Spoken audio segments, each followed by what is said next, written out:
Hello अस्सलाम वालेकुम बच्चों, उम्मीद है कि आप सब खैरियत से होंगे, अपनी पढ़ाई कर रहे होंगे। लेकिन बच्चों, मैंने आपको क्लास 10 का ऑलरेडी 3 चैप्टर को पढ़ा चुका हूँ। Chapter number 10 general properties, 11 sound, 12 electromagnetic spectrum. तो बच्चों, मैं 3 चैप्टर में आपको पढ़ा चुका हूँ।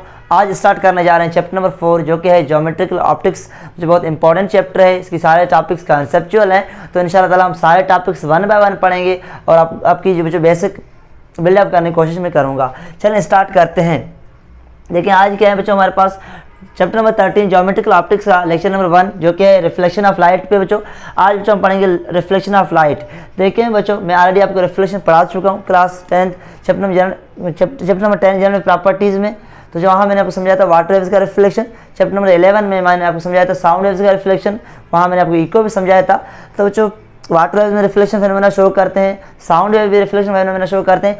इसी तरह बच्चों हमारे पास क्या है, जो लाइट वेव है वो भी रिफ्लेक्शन का फेनोमेना शो करते हैं। चलें स्टार्ट करते हैं। जो क्या लिखा हुआ है बच्चों, देखें, beam of light strikes a smooth polish surface and then returns.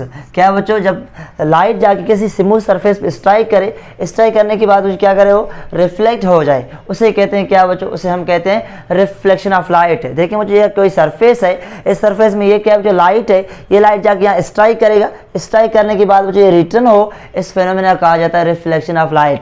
देखिए मुझे बोर्ड है, अगर मुझे ये क्या लाइट है बच्चों, ये लाइट जाके यहाँ स्ट्राइक करेगा, स्ट्राइक करने के बाद बच्चों बात ये आगे तो नहीं चला जाएगा, ये क्या करेगा, रिटर्न होगा। मुझे इस फेनोमेना कहा जाता है returning of light after striking on a surface is known as reflection of light. तो मुझे उम्मीद है आपको रिफ्लेक्शन समझ आ गया। The ray of light that strike the surface is referred as incident ray। जो रे जाके इंसिडेंट कर रहा है, जो रे जाके स्ट्राइक कर रहा है, उसको कहते हैं बच्चों क्या, इंसिडेंट रे। देखिए बच्चों, ये हमारे पास क्या है, ये कोई सरफेस है, ये लाइट रे ये जाके यहाँ इंसिडेंट कर रही है बच्चों, जो रे जाके इंसिडेंट कर रही है बच्चों, उसे क्या कहेंगे हम, इंसिडेंट रे। मुझे देखिए ये क्या है, रे है, ये जाके यहाँ सरफेस पे क्या कर रहा है, स्ट्राइक कर रहा है, तो जो रे स्ट्राइक करे बच्चों उसे हम कहेंगे इंसिडेंट रे। क्या लिखा है बच्चों, the ray of light that strike the surface, वो रे जो जाके सरफेस पे स्ट्राइक करे is referred as incident ray, उसे हम कहेंगे इंसिडेंट रे। आगे क्या लिखा है बच्चों, देखिए, the ray of light that is return after striking on a surface is called is reflected ray. जो रे जाके इंसिडेंट करे, इंसिडेंट की बात वो रिटर्न हो जाए, उसे हम कहेंगे क्या, रिफ्लेक्टेड रे। सपोज करो मुझे ये रे था इंसिडेंट, ये जाके यहाँ स्ट्राइक कर रहा था, स्ट्राइक करने के बाद मुझे ये रे रिफ्लेक्ट होगा, रिटर्न होगा, जो रे रिटर्न हो रहा है उसे हम कहेंगे इंसिडेंट रे। तो क्या कहेंगे बच्चों उसको, सॉरी बच्चों, उससे हम कहेंगे रिफ्लेक्टेड रे। देखिए बच्चों ये क्या है हमारे पास, बच्चों ये रे आप देख रहे हैं बच्चों, ये रे जाके यहाँ इंसिडेंट कर रहा है, स्ट्राइक कर रहा है, इसलिए बच्चों मैंने क्या लिखा हुआ है इसको, इंसिडेंट रे। बच्चों ये जाके यहाँ वापस इंसिडेंट की बाद स्ट्राइक करने के बाद ये रिफ्लेक्ट हो रहा है, इसलिए बच्चों से मैंने क्या कहा, जो इसको मैंने कहा रिफ्लेक्टेड रे।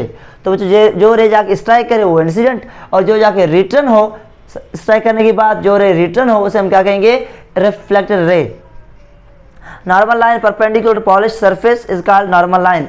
बच्चों एक सरफेस होता है, सरफेस में एक लाइन ड्रा करेंगे, जो सरफेस से परपेंडिकुलर हो उसे हम कहेंगे नॉर्मल लाइन। सपोज करें मुझे ये क्या है, ये एक सरफेस है बच्चों, सरफेस परपेंडिकुलर कैसे होगा, अपवर्ड होगा, जो अपवर्ड होगा बच्चों, ये लाइन है बच्चों, जो लाइन सरफेस से परपेंडिकुलर हो उसे हम क्या कहेंगे, नॉर्मल लाइन। तो बच्चों ये क्या हो गया, नॉर्मल लाइन।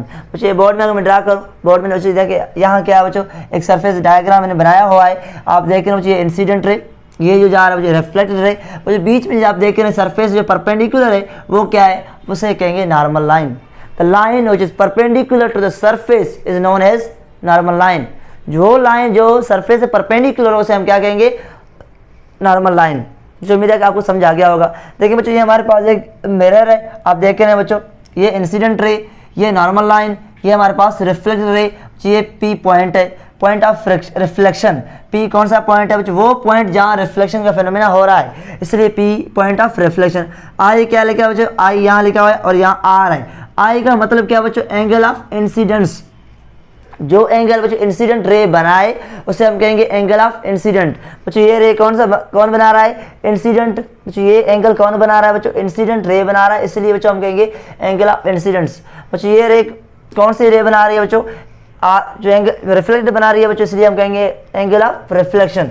तो ये हमारे पास एंगल ऑफ रिफ्लेक्शन हो गया, ये एंगल ऑफ इंसिडेंस हो गया।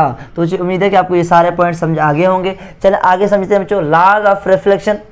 जो लॉज ऑफ रिफ्लेक्शन हमें क्या कह रहे हैं बच्चों, the angle of incident is equal to angle of reflection. First law बच्चों हमें ये कह रहा है कि एंगल ऑफ इंसिडेंट और एंगल ऑफ रिफ्लेक्शन क्या होंगे, इक्वल होंगे। देखिए बच्चों जो एंगल ये होगा वही एंगल ये होगा, ऑलवेज दोनों एंगल इक्वल होंगे। सपोज करें बच्चों ये हमारे पास 15 डिग्री एंगल हो तो ये भी कितना होगा बच्चों 15 डिग्री एंगल होगा। सपोज ये हमारे पास 30 डिग्री एंगल हो, ये कितना होगा 30 डिग्री होगा। ये 45 हो तो ये कितना होगा 45। जो एंगल बच्चों आई बनाएगा इंसिडेंट होगा, जो एंगल इंसिडेंट रे का होगा वही एंगल रिफ्लेक्टेड रे का होगा। जो दोनों का क्या होगा बच्चों, दोनों जो एंगल ऑफ इंसिडेंट्स और एंगल ऑफ रिफ्लेक्टेड दोनों क्या होंगे, ऑलवेज इक्वल होंगे। तो यहाँ क्या लिखा हुआ है, angle of incident is equal to angle of reflected. इस पॉइंट को याद रखना। Is known as first law of reflection. First law क्या है रिफ्लेक्शन का, ये है angle of incidents angle of reflected क्या हो आपस में इक्वल हो। बच्चों मैंने आपको यहाँ एग्जाम्पल लेकर समझाए थे, एंगल ऑफ इंसिडेंट और एंगल ऑफ रिफ्लेक्टेड क्या होने चाहिए, इक्वल होने चाहिए बच्चों। अगर एंगल ऑफ इंसिडेंट 45 है तो एंगल ऑफ रिफ्लेक्टेड क्या कितना होना चाहिए, 45 होना चाहिए। तो उम्मीद है कि आपको फर्स्ट पॉइंट समझा गया। चल आगे चलते हैं, देखिए क्या लिखा है बच्चों, द इंसिडेंट रे जो incident ray reflected ray the normal line reflected surface all will lie in same plane. बच्चों इंसिडेंट रे रिफ्लेक्टेड रे और नॉर्मल लाइन सारे एक प्लेन में होने चाहिए। ये उसकी सेकंड लॉ है या सेकंड पॉइंट है। क्या कह रहा है बच्चों, दोबारा रिपीट कर रहा हूँ, इंसिडेंट रे रिफ्लेक्टेड रे और नॉर्मल लाइन एक ही प्लेन में होने चाहिए। उसे हम क्या कहेंगे बच्चों, ये इसका सेकंड पॉइंट है। देखिए कैसे, देखिए बच्चों ये हमारे पास एक प्लेन है, आप देख रहे हैं बच्चों ये क्या है, बोर्ड एक प्लेन है। तो जो प्लेन है ये क्या है हमारे पास, इंसिडेंट रे, ये क्या है नॉर्मल लाइन, ये क्या है रिफ्लेक्टेड रे। जो तीनों क्या है एक ही प्लेन में तो है। जो अगर ये तीनों एक ही प्लेन में होंगे तो हम क्या कहेंगे भाई, ये लॉज ऑफ रिफ्लेक्शन को ओबे कर रहा है बच्चों। देखिए मुझे सपोज करें मैं कहूँ आपको बच्चों ये क्या है हमारे पास नॉर्मल लाइन, बच्चों ये क्या है नॉर्मल लाइन बच्चों, ये बच्चों क्या है इंसिडेंट रे और यहाँ से एक एंग क्या होगा बच्चों रिफ्लेक्टेड होगा। जो अगर तीनों एक ही बच्चों, हाथ क्या मेरा एक प्लेन है, अगर तीनों incident ray normal line reflected ray अगर तीनों एक ही प्लेन में होंगे तो बच्चों क्या है, ये सेकंड लॉ ऑफ क्या लिखा हुआ है, सेकंड लॉ ऑफ रिफ्लेक्शन, इसको हम कहेंगे सेकंड लॉ ऑफ रिफ्लेक्शन।